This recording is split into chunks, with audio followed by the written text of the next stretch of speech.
Photogrammetry, converting multiple 2D images to 3D models.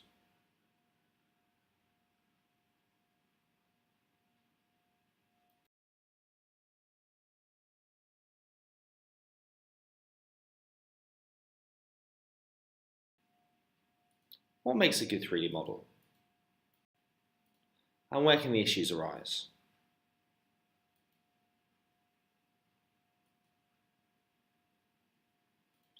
To best answer this question, it's good to understand how the software that converts the photos into 3D images works.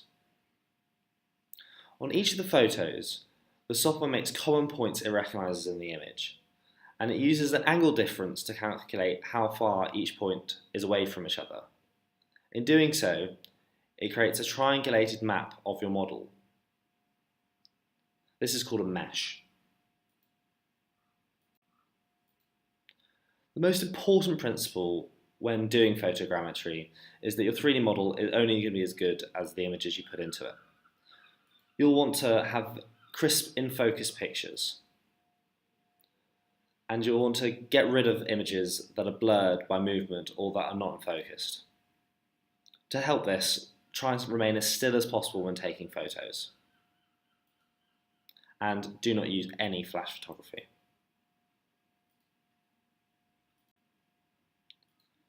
Your models should fill as much of the screen as you can, whatever orientation.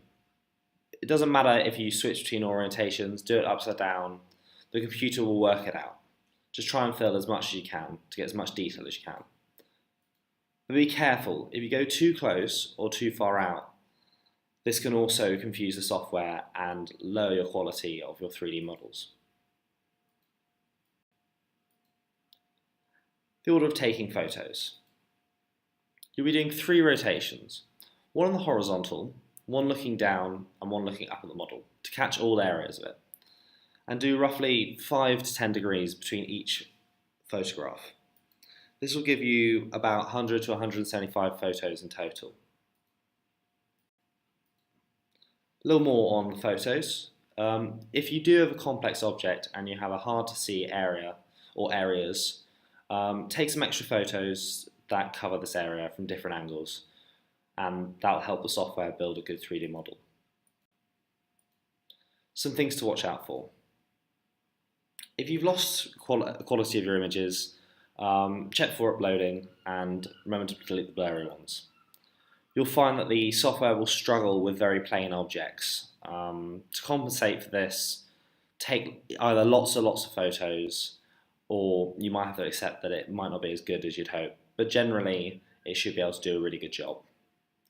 If you're doing outside, ideally on a cloudy day, if you're on a sunny day, you're going to find the changing light will move shadows around and will confuse the software. So on those sort of days, find a place indoors that's really well lit.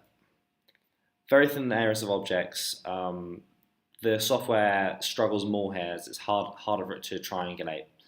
Couple of things you can do. You can either use a high quality camera, increase your number of photos, and just make sure when you're uploading them to turn on all the things on ReCap that help get better 3D models.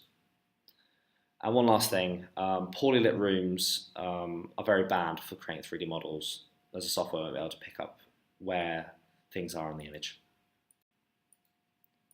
A little extra tip. Putting newspaper on the model helps the software map your model in 3D space in reference to its surroundings. It's a very useful thing to do. If you have a DSLR camera, these are the best settings for what you can do. And you can even use a tripod and using a little rotation device to get your 3D models. This is called the turntable method, although I wouldn't recommend it. You'll need to get a tripod, and what you'll basically do is spin the model around to get your degree angles, and you have a very plain background behind, and just making sure that that model is completely in the pictures you're taking. And And yeah, remember to move your tripod so it gets the different angles down on the object and below. So once you have your photos, you want to upload them to OneDrive or to Google Drive.